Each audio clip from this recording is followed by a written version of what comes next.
आज हम डिस्कस करेंगे इंटीग्रेशन। फर्स्ट लेक्चर में हमने डिस्कस किया था इंटीग्रेशन की डेफिनेशन क्या होती है और बेसिक फार्मूला क्या है इंटीग्रेशन का। एंड देन हमने एक एग्जांपल की थी।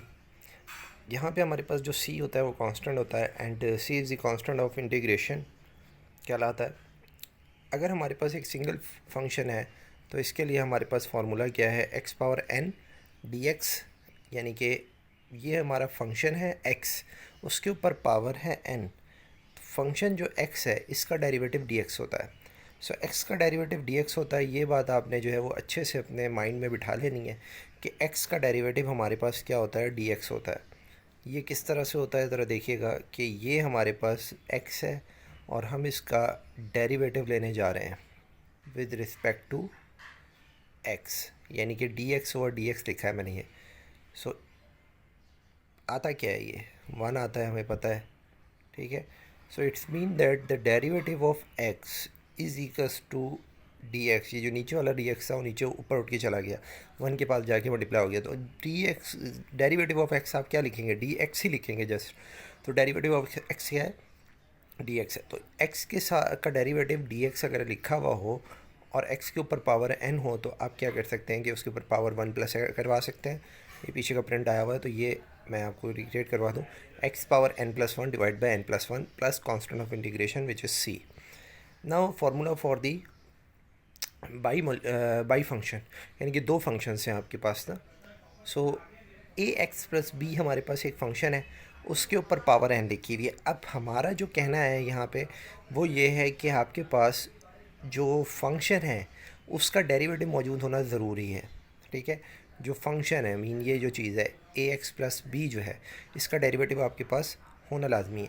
तो इसका डेरिवेटिव कैसे आएगा, तो जब आप इसका डेरिवेटिव निकालेंगे तो अगर आपने डेरिवेटिव जो है वो अच्छे से कर रखे हैं तो ये आप जानते हैं कि ए एक्स प्लस बी जो है इसका डेरिवेटिव ले D by D X, right. So B जो है वो कांस्टेंट है, उसका डेरिवेटिव ज़ीरो हो जाएगा। कांस्टेंट का डेरिवेटिव ज़ीरो होता है और यहाँ पे ए एक्स का डेरिवेटिव क्या हो जाएगा, ए हो जाएगा। तो हम ये फाइनली कह सकते हैं कि ये जो फंक्शन है इसका डेरिवेटिव जो ए एक्स प्लस बी है इसका डेरिवेटिव क्या है, ए इंटू डी एक्स आ रहा है, ठीक है। ए इंटू डी एक्स इस फंक्शन का डेरिवेटिव है। सो अगर इसके साथ ए इंटू डी एक्स लिखा हुआ हो, जो आपका ये फंक्शन है जो इंटीग्रेशन के साथ है उसके साथ ए इंटू डी एक्स लिखा हुआ हो तो आप इसको इंटीग्रेट कर सकते हैं। तो ठीक है, हम कर सकते हैं इसको इंटीग्रेट। तो यहाँ पे बट इशू ये है कि यहाँ पे ए नहीं लिखा हुआ, तो हम ये कर सकते हैं कि यहाँ पे 1 ओवर ए लगा दें और इसके साथ भी ए लगा दें। तो अब आ गया हमारे पास ए इंटू डी एक्स लिखा हुआ नज़र आ रहा है आपको इसके साथ, यानी कि इस फंक्शन का डेरिवेटिव ए इंटू डी एक्स लिखा हुआ आपको यहाँ पे नज़र आ रहा है और इसके ऊपर पावर n है तो इसकी पावर में n प्लस 1 हो जाएगा और ये n प्लस 1 नीचे आ जाएगा और ये वाला जो a है वो आपको यहाँ नज़र आ रहा है। तो फाइनली हम इसको इन शॉर्ट डायरेक्टली अगर हम ये सारे काम माइंड में कर लें, ये ए और ए जो है मल्टीप्लाई और डिवाइड करने वाला काम हमने अपने माइंड में कर लिया। तो फाइनली हमने क्या लिखा, डायरेक्टली लिख दिया कि इसका डेरिवेटिव यहाँ पे लिखेंगे, ठीक है। और ये डेरिवेटिव साथ में यहाँ पे आया और ए इंटू एन प्लस 1 और ये आपके पास फंक्शन की साथ की power and then constant of integration. So I hope ये आपको क्लियर हुआ होगा। कोई भी अगर कोई इश्यूज़ हों, कुछ भी चीज़ क्लियर नहीं हुई हो तो आप इसको कमेंट सेक्शन में पूछ सकते हैं। ओके, सो नेक्स्ट इज़ ये हमारे पास अगर लिमिट के साथ इंटीग्रेशन लेनी हो तो उसके लिए क्या फार्मूला होता है। तो साथ ही हम ये भी डिस्कस कर लेते हैं क्योंकि आगे कुछ क्वेश्चंस आएंगे जो लिमिट वाले आएंगे। सो ये फार्मूला ज़रा देखिएगा, जस्ट आपने वही फार्मूला लिखना है, फंक्शन के ऊपर पावर में ऐड करवा दिया एंड देन वही पावर जो है वो नीचे आ जाती है एडिशन वाली and then constant of integration. Constant of integration यहाँ पे नहीं आता, ये मिस्टेक है। तो ये सी आप यहाँ पे नहीं लिखेंगे, ठीक है। लिख भी दें तो कोई इशू नहीं है, लेकिन ये सी जो है वो जब हम लिमिट सॉल्व करते हैं तो ऑटोमेटिकली जो है वो इसका आंसर आ जाता है। सो ए से लेकर बी तक लिमिट है।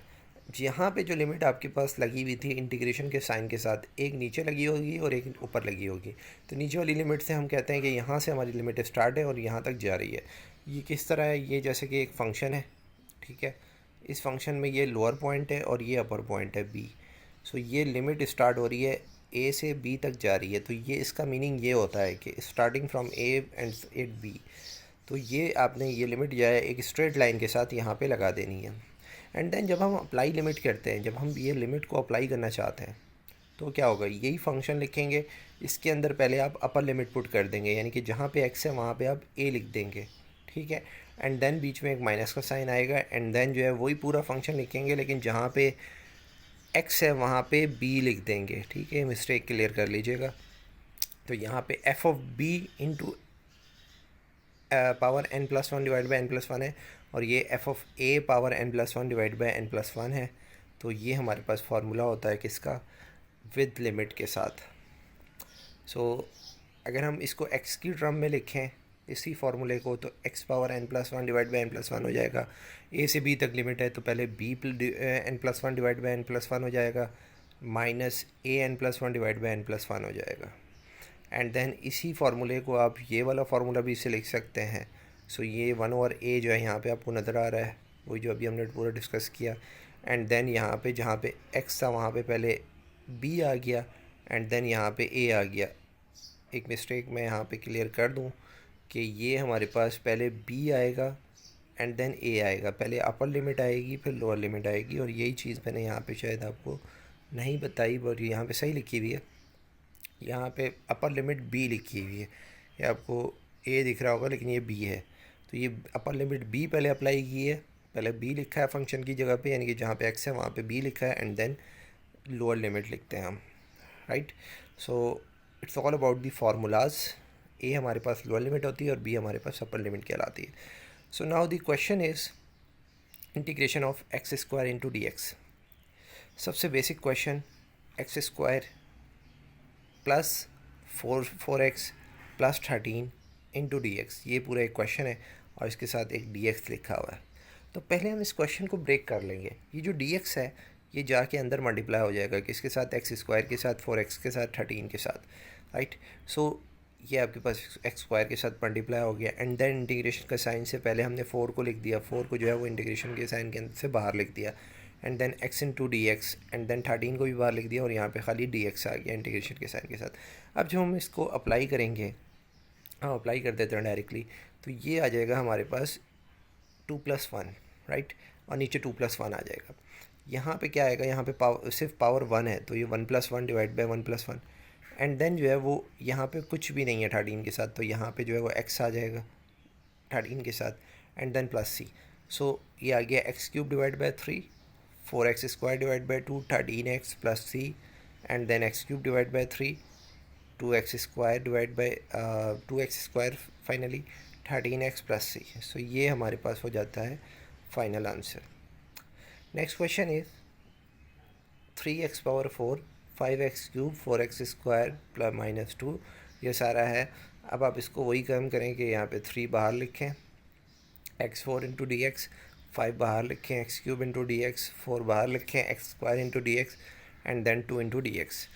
नाउ द सोल्यूशन इज़ कि x4 क्या हो जाएगा, डायरेक्टली अगर मैं बताऊँ x5 डिवाइड बाई 5, ये क्या हो जाएगा x4 डिवाइड बाई 4, क्या हो जाएगा x3 डिवाइड बाई 3, ठीक है, x स्क्वायर वाला, एंड देन यहाँ पे 2 के साथ x आ जाएगा। अब ये 2 के साथ x आ जाएगा, इसका मीनिंग ज़रा समझ लें कि ये जस्ट आप ऐसे समझ लें कि इंटीग्रेशन डेरिवेटिव को कैंसिल करके इस x को साथ ले लेता है, या फिर आप ऐसे समझ लें कि x की पावर क्या होती है, 0 होती है। जब कोई भी x नहीं होता, इट्स मीन x की पावर 0, उसमें 1 ऐड होता है तो पावर क्या हो जाती है, 1 हो जाती है, and then x1 divide by 1, तो इस तरह से ये आपके पास 1 आ जाता है। And then constant of integration, अगर कुछ इस पर डिवाइड हो रहा है तो उसको डिवाइड करेंगे, अदरवाइज़ यही हमारा आंसर आ जाएगा।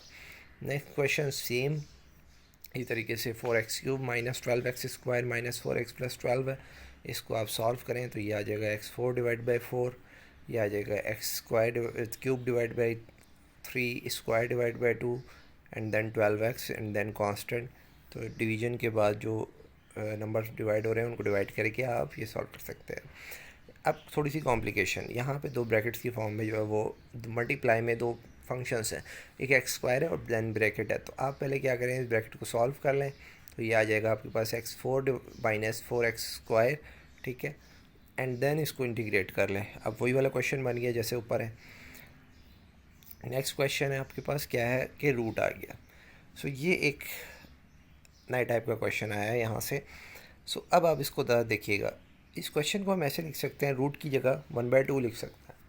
एंड देन मैंने आपको एक बात बताई थी कि यहाँ पे ये जो फंक्शन है 2x+5, इसका डेरिवेटिव साथ मौजूद होना ज़रूरी है। किसके साथ मौजूद होना ज़रूरी है? इस पूरे फंक्शन के साथ जहाँ पे dx लिखा हुआ है, इसके साथ एक 2 भी होना ज़रूरी था, क्योंकि अगर आप इसको डेरिवेट करें तो यहाँ पे जो है 2x का डेरिवेटिव क्या आ जाएगा आपके पास? 2 आ जाएगा। 5 का डेरिवेटिव क्या आ जाएगा? 0 आ जाएगा। सो डेरिवेटिव क्या आ रहा है? 2 आ रहा है। तो यहाँ पे 2 इंटू डी एक्स आना चाहिए, यानी कि इसका डेरिवेटिव क्या आएगा? 2 इंटू डी एक्स। तो 2 इंटू डी एक्स यहाँ मौजूद होना ज़रूरी है, बट 2 इंटू डी एक्स यहाँ पर नहीं है। सो हम क्या करेंगे कि 1/2 जो है यहाँ पे अपनी मर्ज़ी से लगाएंगे, और ये 1/2 जो है वही वाला है जो नीचे 2 आता है। ठीक है, यहाँ पे आपने 1/2 लगाया और यहाँ पे भी 2 लगा दिया। ठीक है, अब ये डेरिवेटिव आ गया इसके साथ। अब आप इसको इंटीग्रेट कर सकते हैं, यानी कि पावर में एक ऐड कर सकते हैं, और जब भी आप 1/2 में +1 करते हैं तो आंसर क्या आता है? 3/2 आ जाता है। ठीक है, तो ये पावर 3/2 आ गई, और यही 3/2 आपने नीचे भी लिखना है जो एडो की पावर होती है। एंड देन ये 2 इस 2 से कैंसिल आउट हो जाएगा। ये वो वाला 2 है जो यहाँ पे लिखा हुआ था। ठीक है, ये हम लिखते नहीं है, ये हम माइंड में करके और यहाँ पे आंसर में लिख देते हैं नीचे +c। एंड देन फाइनली आपके पास जो आंसर आया है वो आया 2x+5, 3/2 डिवाइड बाई 3, 1/3। इसको आप लिख सकते हैं 2x+5x 3/2 +c। So finally we get this one answer. Next question is 2x+3 power 2/3 dx।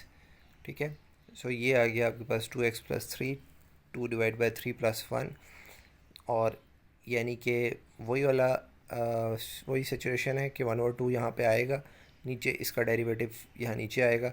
आप इसको सिंपली याद कर लें कि जब भी जो है फंक्शन का डेरिवेटिव यहाँ मौजूद नहीं है और कोई नंबर है तो वो नीचे डिवाइड में आ जाता है। ठीक है, सोल्यूशन के बाद। एंड देन 2 डिवाइड बाई 3 में आप प्लस करेंगे 1 को, तो ये हो जाएगा 5/3। एंड देन 5/3 नीचे भी आएगा, एंड देन जो है वो आप इसको रीअरेंज करके लिख सकते हैं, तो ये आ जाएगा 3/10 bracket 5/3 divide by +c। Okay, so next एक क्वेश्चन है हमारे पास 3x+4 इंटू डी एक्स। सो यहाँ पे भी आपके पास ये जो 3x है इसका डेरिवेटिव क्या है? 3 इंटू डी एक्स। सो डी एक्स तो मौजूद है, 3 नहीं मौजूद, तो ये 3 नीचे आ जाएगा। एंड देन 29 से 30 हो जाएगा, और डिवाइड पे भी 30 आ जाएगा, और ये 30 multiply by 3 = 90। Next is d u divide by u square. So इसको आप ऐसे लिख सकते हैं u power -2, and then u power -2 में जब आप +1 करेंगे तो ये आ जाएगा आपके पास -2 + 1, और -2 + 1 नीचे भी आ जाएगा। -2 + 1 होता है -1। सो ये आ जाएगा हमारे पास u power -1 divide by -1 +c, and then ये आ गया -1/u +c। नेक्स्ट एक क्वेश्चन है हमारे पास 6v⁵ डिवाइड बाई v⁵। पहले आप इसको ऐसे लिख लें v⁻⁻5, एंड देन वही रूल अप्लाई करें। 6 बाहर है, v के ऊपर -5 में +1 होगा, तो -5 + 1 कितना होता है? -4 होता है। ठीक है, सो यहाँ पे आपको -4 लिखा हुआ नज़र आ रहा है। ठीक है, और यही -4 आपने नीचे भी लिखना है, और देन जो है इसको 6 के साथ काटें तो ये आ जाएगा 3 डिवाइड बाई 2 -3 डिवाइड बाई 2, और ये v⁻4 -4 है ऊपर, तो नीचे जाके क्या हो जाएगा? v⁻+4 हो जाएगा। एंड देन फाइनली ये क्या हो जाएगा? इसके साथ +c लगा दें आप। सो सिमिलरली ये क्वेश्चन है dy divide by √ay + b, और ये ay + b के साथ आप इसको ऊपर लिख दें। रूट की पावर 1/2 होती है, तो ऊपर जाके पावर क्या हो जाएगी? -1/2 हो जाएगी। सो -1/2 अगर आपके पास पावर हो गई, और आपको ये पता है कि इसका डेरिवेटिव क्या है? ay + b है। ay + b का डेरिवेटिव क्या है? a है, तो ये जो a है आप नीचे लिखेंगे, एंड देन -1/2 में +1 करेंगे, -1/2 +1। जब आप इसको एक ये है और एक पे से आधा अगर आप निकाल देंगे, हाफ़ निकाल देंगे, तो क्या बचेगा? हाफ़ बचेगा।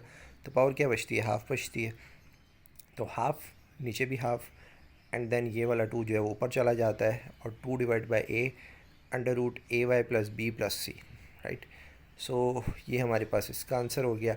एंड देन नेक्स्ट क्वेश्चन है x³ + 1 का whole square into x। Integration इसकी लेनी है। सो फर्स्ट ऑफ ऑल आप यहाँ पे स्क्वायर का फार्मूला खोल दें, a² + 2ab + b²। ठीक है, एंड देन ये x है, इस x को इसके साथ मल्टीप्लाई करें तो ये आपके पास प्रीवियस क्वेश्चंस की तरह बन जाएगा, एंड देन इसको पावर रूल अप्लाई करके सॉल्व कर सकते हैं। नेक्स्ट आपके पास 3 ब्रैकेट्स दिए हुए हैं, तो फर्स्ट ऑफ ऑल आप ये 3 ब्रैकेट्स जो है वो मल्टीप्लाई करवा लें, एंड देन जो है वो इसको आप सिंप्लीफाई करने के बाद इजीली इंटीग्रेट कर सकते हैं। So it's all about this lecture. So next we will discuss the more questions of the exercise 1. Thanks for watching.